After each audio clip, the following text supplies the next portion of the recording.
Gonzaga is set to face WCC leading scorer Malik and the San Francisco Dons on Thursday, a huge test for this team's recently improved defense.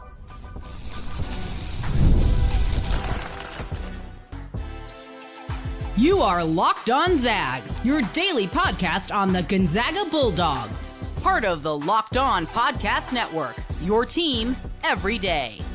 What is going on, y'all? Happy Thursday, and welcome into the Locked On Zags podcast, part of the Locked On Podcast Network, your team every day. I'm your host and longtime Gonzaga podcaster, Andy Patton, here to bring you news and updates on all things Zag athletics. Today's episode of Locked On Zags is brought to you by FanDuel. Folks, right now, new FanDuel customers can get $150 in bonus bets if your first bet of $5 or more is a win.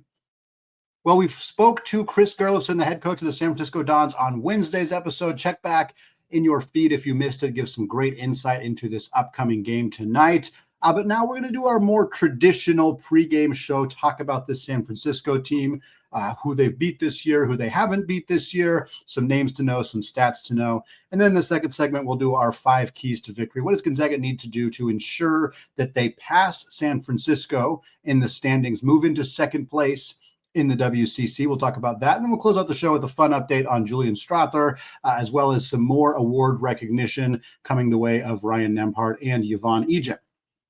Well, the Zags hosting San Francisco tonight, Thursday, 8 p.m. Pacific time on February 13th. This game will be on ESPN's flagship channel.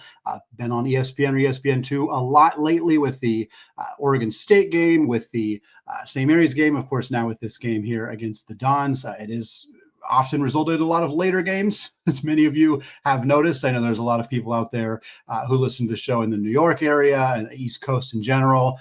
11 p.m. tips are pretty brutal. I'm going to tell you right now, it's probably going to become more the norm as Gonzaga moves into the Pac-12. That is my suspicion, at least in terms of how that is going to shake out for the Zags. So if you've been needing that second or third or fourth cup of coffee, that is probably going to be part of the routine going forward. I mentioned this on the episode with Coach Gerlofson, but I'll mention it again here. I went back through the entirety of the Mark Few era, and this is the first time that Gonzaga and San Francisco are playing each other in the month of February when San Francisco is ahead of Gonzaga in the WCC standings. That is a testament to both the strength of this San Francisco club, and the season that they have had is also obviously a testament to the fact that Gonzaga has dominated this conference for so long, and that it is very, very rare for Gonzaga to, honestly, most of the time they play San Francisco, they have 0 or 1 losses in conference play, because San Francisco is one of the few teams that ever really has any success against Gonzaga in the WCC. So it's just, one of those stats that is probably true of Gonzaga playing a lot of teams in February in this conference, but really stood out to me when doing some research on this game. It's a quad 2 opportunity for Gonzaga. San Francisco currently, as I'm recording this late on Wednesday, 61st in the net. So they are very comfortably in the quad 2 for Gonzaga as a home game for the Zags, and on the road when they play them at the Chase Center to close out the regular season. As long as San Francisco is in the top 75, that will end up being a quad 1 opportunity for Gonzaga. Even at the Chase Center, that is counted as a road game for Gonzaga. It is counted as a home game for San Francisco. This was something that came up last year for Gonzaga when they played that game. It's a neutral site in the sense that it is not where USF plays their home games, but for the quad and the net rankings, it does count as a road game, which is great for Gonzaga, because if that was counted as a neutral site game, it would not be a quad 1 game for Gonzaga. Again, check out the Coach Gerlofson interview if you haven't heard it yet for some more insights into this team, roster construction, what they're trying to do, what they're going to do against Gonzaga. There's a lot of great information in there, but we'll give you just an overview of this team. They're 20-6 overall on the season, 10-3 in the non-conference, 10-3 in conference play. They are dead even in how they've played in both the conference and the non-conference. In the non-con, their best wins, they beat Boise State early in the season. They beat a pair of A-10 teams in St. Louis and Loyola Chicago, who both played pretty well in what is a very strong non-power conference in college basketball in the Atlantic 10.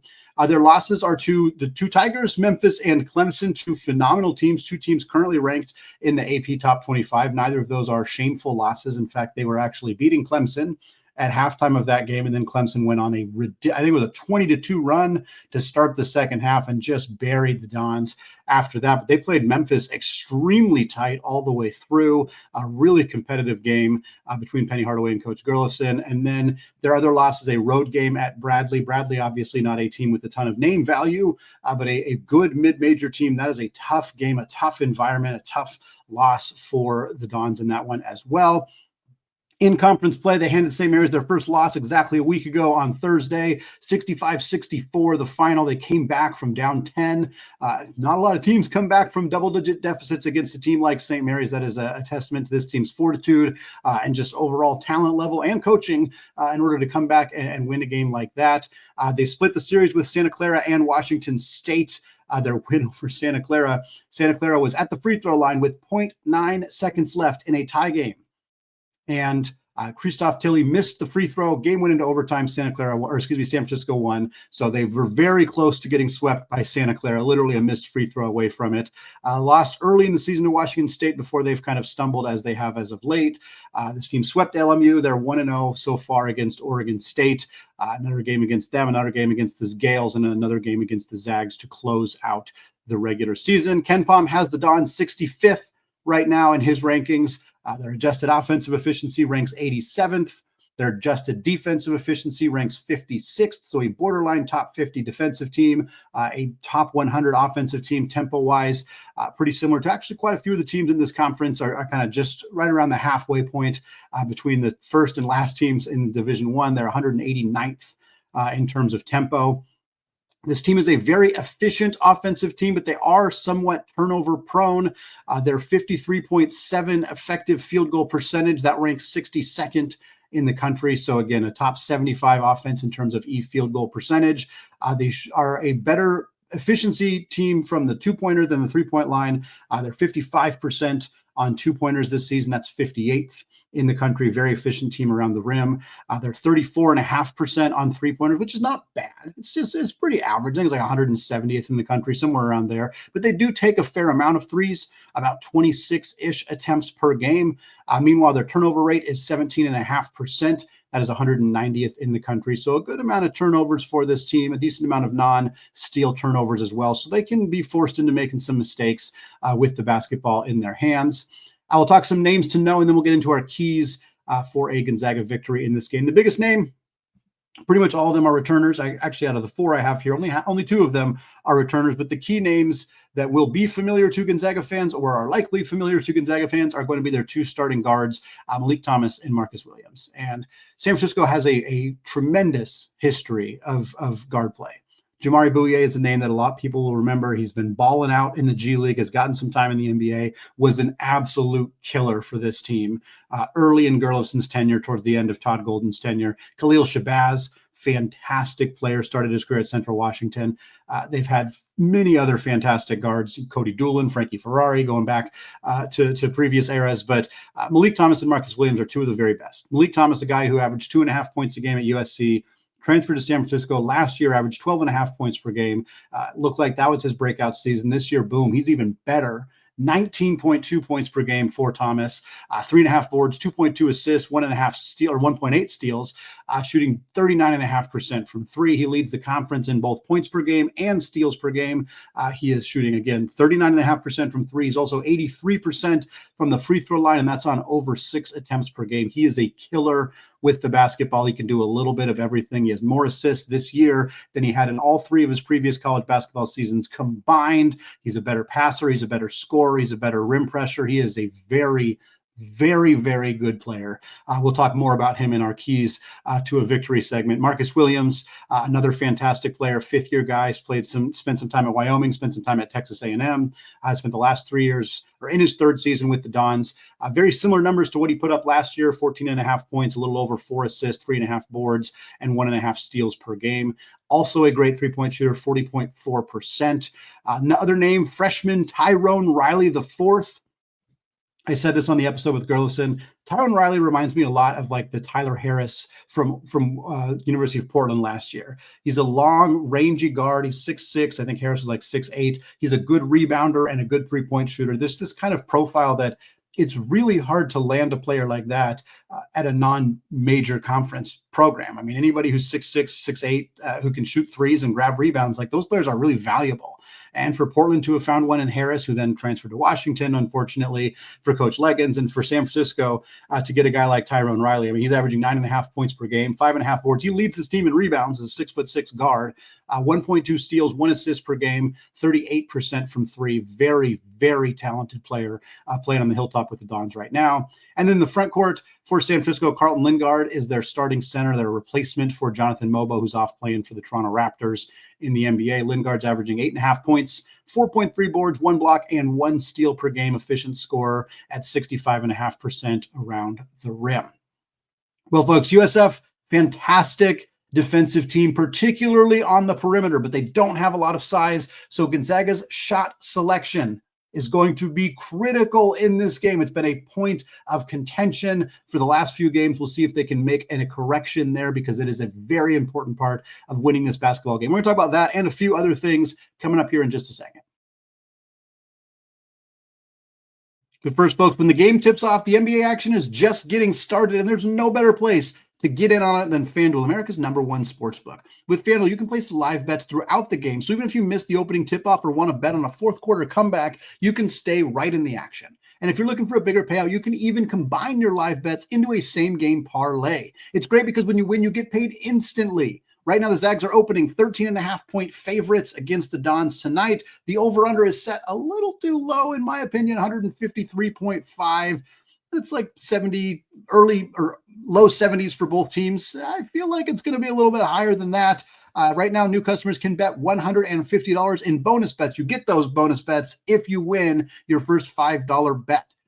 Just visit FanDuel.com to join today. Again, that's FanDuel.com for your shot at $150 in bonus bets. Make every moment more with FanDuel, the official sports betting partner of the NBA. All right, folks, segment 2, still Andy Patton, still Locked On Zags podcast. And we're still talking about this game tonight, 8 p.m. ESPN, Gonzaga versus San Francisco. Should be a really fun West Coast Conference battle. Zags are 9-3 in conference play. San Francisco 10-3 in conference play. So they are ahead of them in the standings, but only by a half game. And this game will determine it. Gonzaga wins, they are in second place. San Francisco wins, they remain in second place. It is that simple at this point. So what does Gonzaga need to do to make sure they win this basketball game? Key number 1, teased it in that read there, shot selection is critical for Gonzaga in this game. Currently, San Francisco holds opponents to 28.7% from three. That is the 6th best in the country. I will reiterate, San Francisco is the 6th best team in the country at defending the three-point line. You likely do not need me to remind you how Gonzaga has shot the ball from the three-point line in the last 3 games.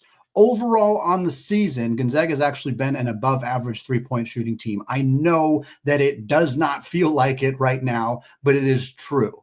However, this team is in a significant shooting slump. Beyond that, this team does not have a ton of size in the front court. There is no reason for Gonzaga to settle for three-point shots against a good perimeter defensive team when they have the ability to get to the rim, when they have the ability to dump the ball down low and try to score that way. If Gonzaga does what they did against Pacific, where they take 6 3-pointers in the first 5 minutes and brick every single one of them, they will probably lose this basketball game. They have to be disciplined on offense. Because here's the deal. Chris Gerlison, I promise you right now, he and his staff, what they are doing is they're working on a strategy to figure out how to force Gonzaga to settle for outside shots. If you make this team shoot threes, if you go under on the screens, if you keep the guards in front of you, if you front or double Graham Ike or both, and you force them to settle for outside shots, the tape indicates they will do that. That is what Pacific was able to force Gonzaga to shoot a lot of three-pointers. San Francisco is a significantly better defensive team than Pacific. They will find ways to force Gonzaga into outside shots. And I'm not saying you shoot 0 threes. That's ridiculous.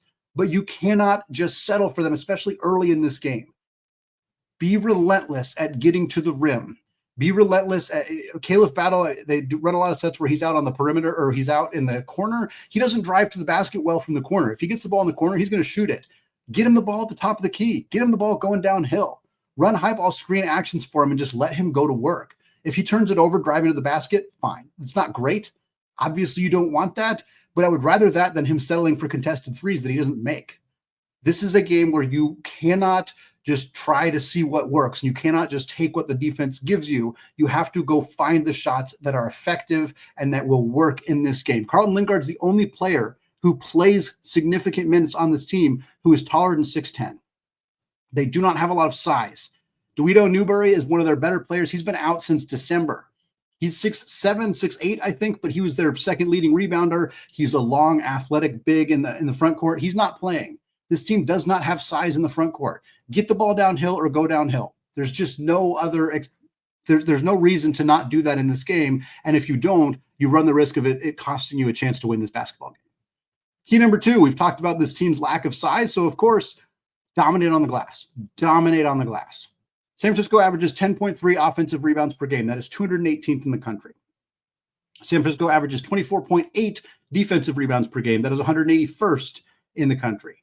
Right around in the middle of that, unsurprisingly, 35.1 total rebounds per game. That is 204th.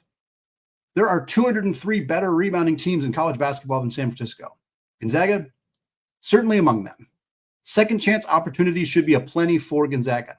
They should be able to clean up on the offensive glass, get second chance opportunities, get situations where they can score the basketball off those second chances. Also, they should be limiting the amount of second chance opportunities for the San Francisco team. It should be a lot of one and done for the Dons. They're going to try to get to the rim. They're going to try to score. They're going to try to get fouled. They're going to try to do that. But if they're settling for jump shots, this team shoots 26 threes a game. They only make about 8 of them, 8 or 9 on average. All of those should be defensive rebounds. Occasionally a long rebound will bounce out. There's not much you can do, but for the most part, Gonzaga should be limiting significantly the second chance opportunities for this Dons team, while also giving themselves opportunities to crash the offensive glass, get tip-ins, get tap backs to get themselves to reset their offense and get another chance to score. Key number 3 for the Zags. This has been a key throughout the season and will remain one: disciplined perimeter defense. Malik Thomas is going to be a problem. Malik Thomas is a significant problem for Gonzaga because of 2 things. One, he is great at getting to the rim and getting to the free throw line. He is great at driving to the basket. Over 6 free throw attempts per game, and he shoots 83%. Number 2, he's also a 39.5% three-point shooter. Number 3, let's tack another one on there. He's a much improved passer. So this is the issue for Gonzaga. If Malik Thomas has the basketball, you throw Emmanuel Innocente on him, you throw Dusty Stromer on him when he's in the game, you put your best perimeter defenders on him, and you have them do everything they can to keep him in front of them. But inevitably, they will fail at times because he's just that good of a basketball player. He's going to come off screens. He's going to get going downhill. In those situations, you can't put Graham Ike in a position where he has to commit a foul or give up a lay-in because he's probably going to commit the foul, and then you're going to start running out of depth. You also can't put your team in a position where they're just letting him go free to the basket. But if you pinch, something we've talked about that they did a lot in the St. Mary's and Santa Clara games, you have Nolan Hickman who's guarding, say, Marcus Williams on the perimeter, and Nolan Hickman comes over to try to stop the drive from Malik Thomas. Sure, that may prevent Graham from picking up a foul. It may prevent Thomas from getting a lay-in or an and-one opportunity. But Thomas is now an improved enough passer. He's going to swing that ball out to Marcus Williams. Marcus Williams shoots over 40% from 3. He's going to knock that thing down. This is the issue for Gonzaga. They have to play disciplined perimeter defense, whether that is looking at a different way to defend the pick and roll, which I doubt they will do, whether that is, just having Innocente just work his butt off to keep Malik Thomas in front of him as much as possible so that they don't have to pinch, they don't have to run the risk of Graham picking up a foul. But this is going to be a challenge.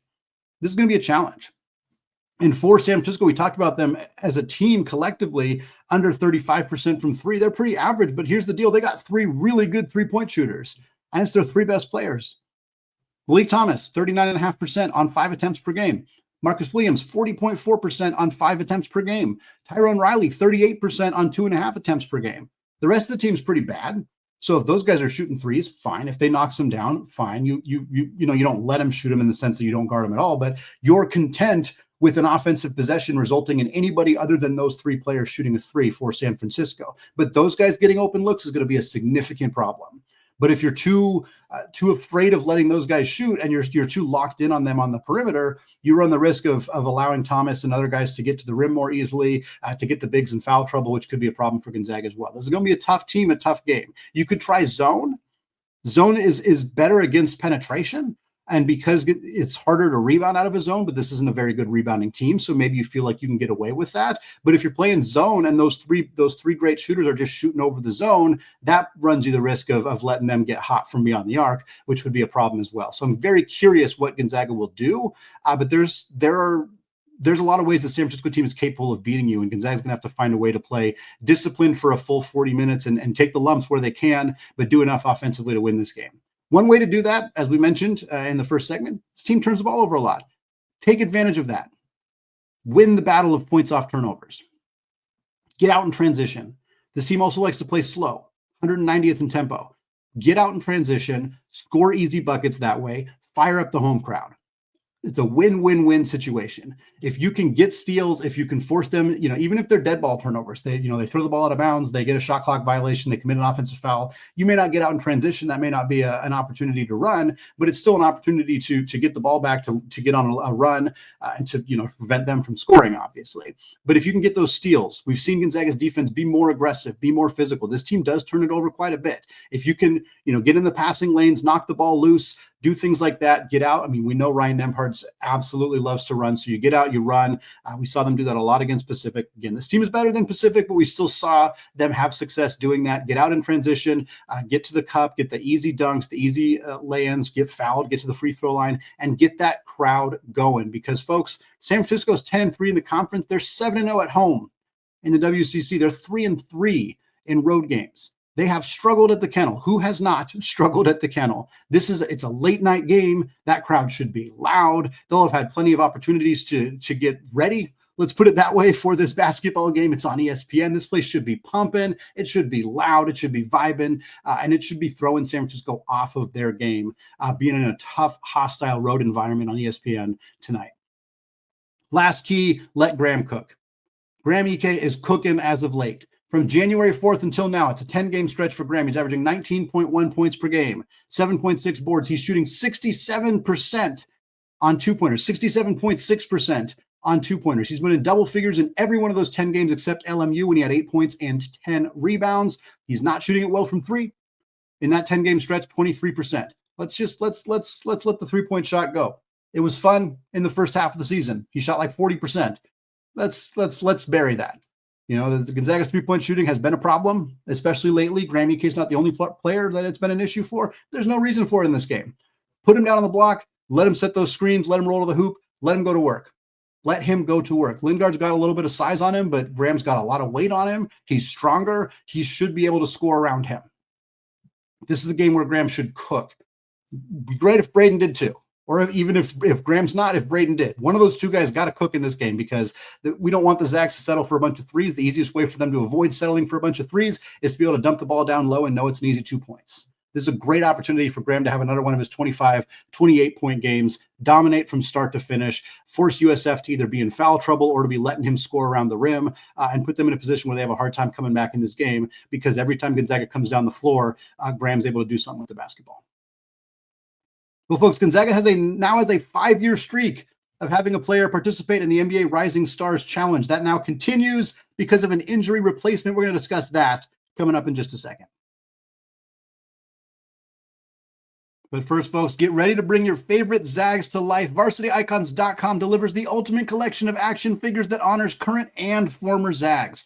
Varsity Icons is the premier sports collectible figure for your Gonzaga Bulldogs. Today, we highlight everyone's fan favorite, Ben Gregg. Here he is hiding behind my microphone. Varsity Icons was started by a longtime Gonzaga fan who wanted to create a collectible figures of everyone's all-time favorite Zags. The mission of Varsity Icons is to create figures of current and former Zags for everybody to collect and enjoy.